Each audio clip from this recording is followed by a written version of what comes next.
Thank you very much for this warm welcome.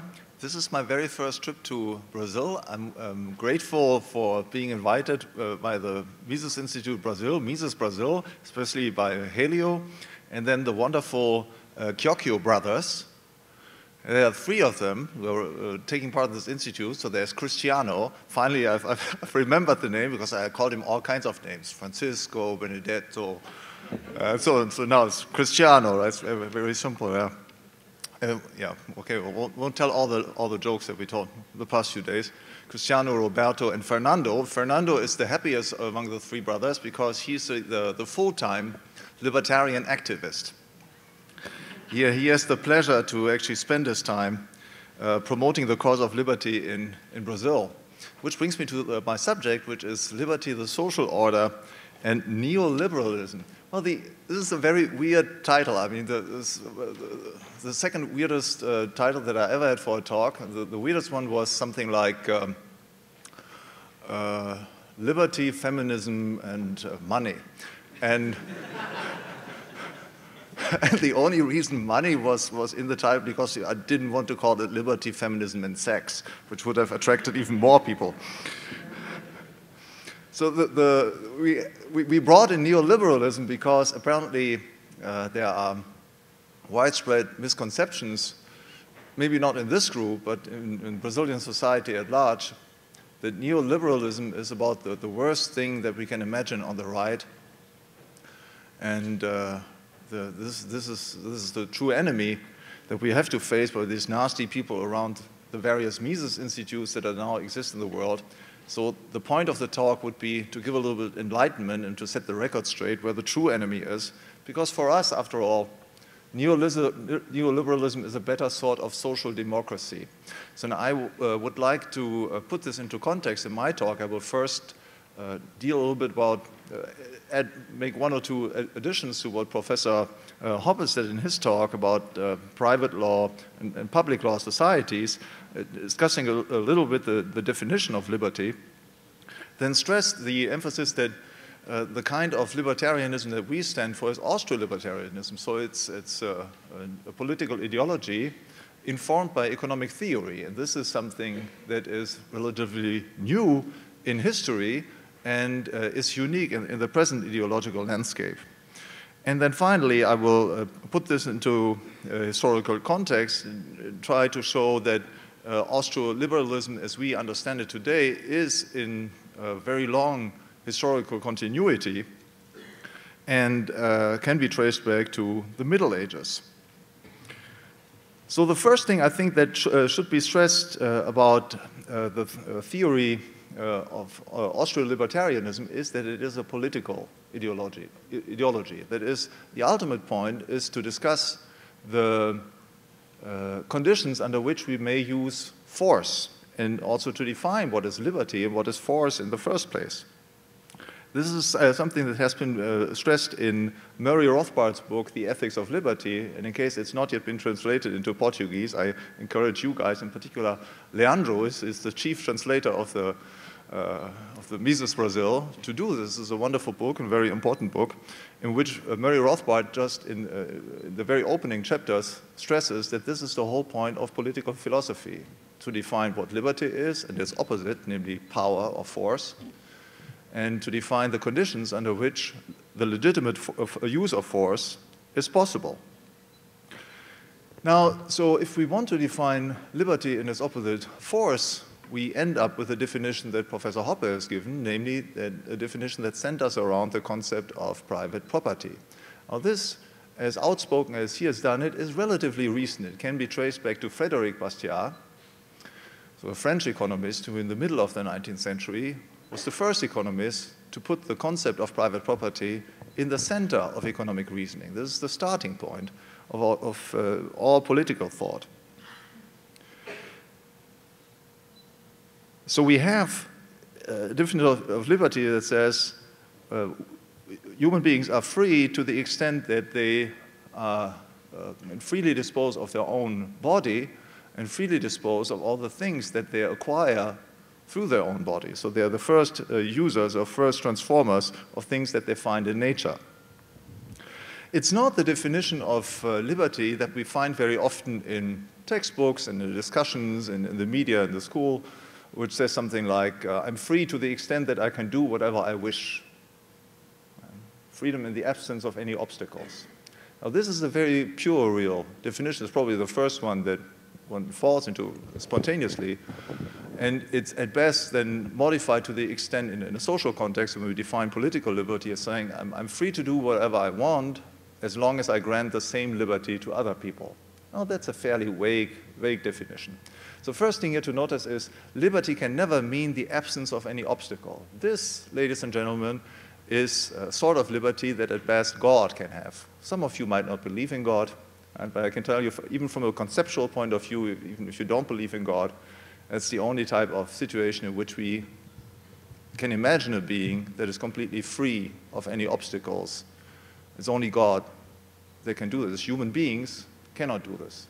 For example, in the very concept of choice, we are always, why do we have to choose? Well, because we have to choose. We cannot do two things at the same time. We would like to take part in this conference and also hang out at the beach, as Professor Klein has said this morning, and we were all feeling with him very strongly, right, that he had to give this lecture rather than hang out at the beach and look at wonderful Brazilian women.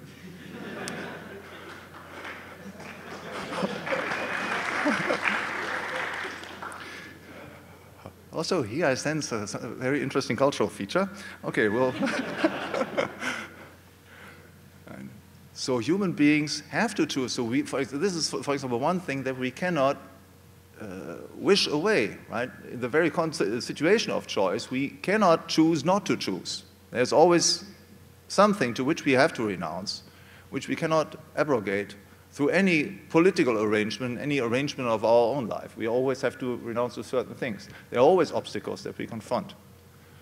The same thing, of course, also in personal, moral behavior. Right? We can, of course, wish that there be no moral standards or something, but this is wishful thinking, right, which ends up in relativism and so on. The fact is that we cannot wish standards away, so there are, whatever our behavior is, we do endorse certain things, we do reject other things.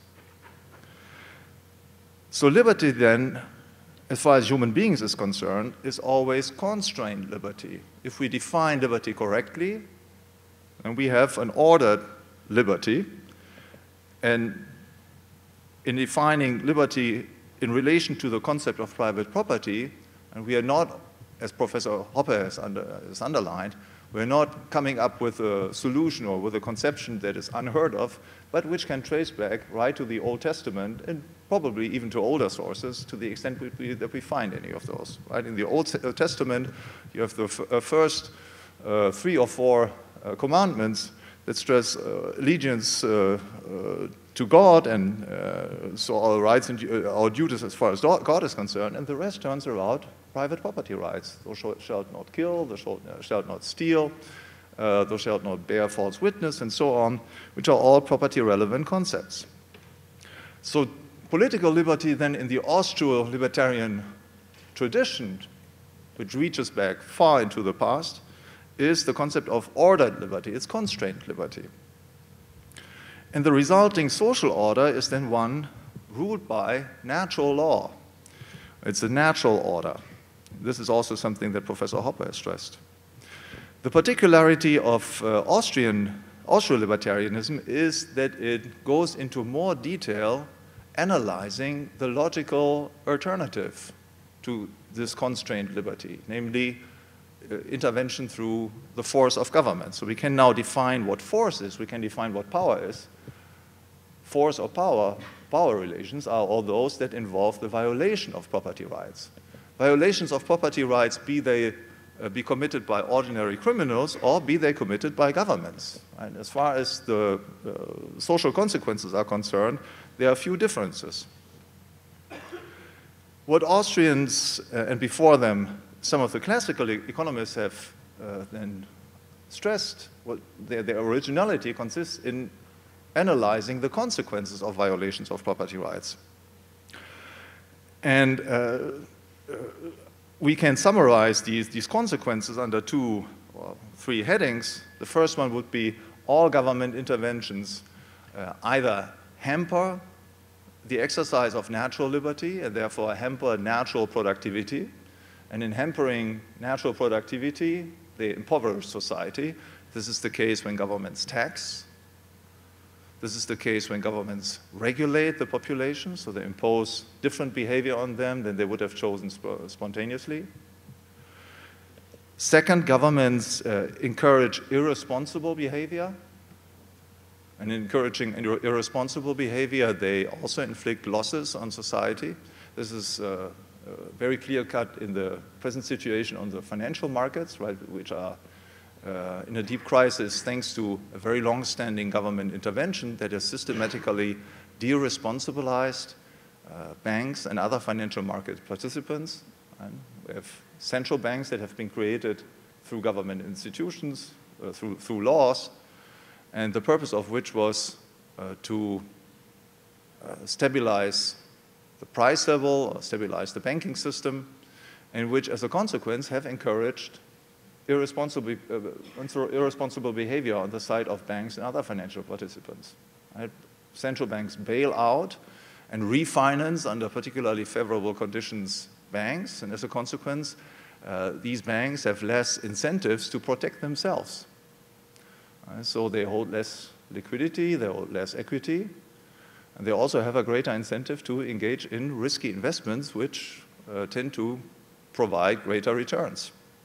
And as a consequence, then, we have the current mess on the financial markets. We have a very fragile financial industry all over the world, and which is therefore liable to be plagued by recurrent crisis, as we see in the present context. Again, so this is not the consequence of some recent policy error, but of a long-standing policy. It's the consequence of decades-long interventionism in financial and monetary affairs.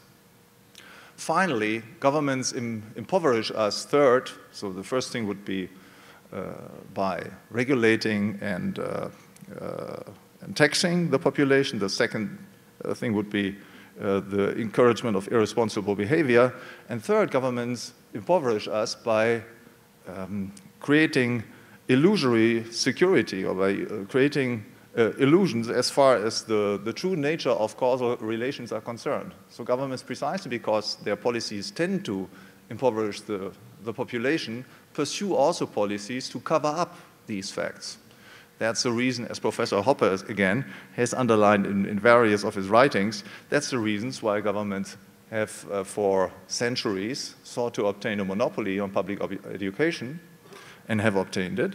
That's the reason why governments have tried to control the media, control the flow of information through the postal system in former times, then in the 20th century through control of the radio and TV stations.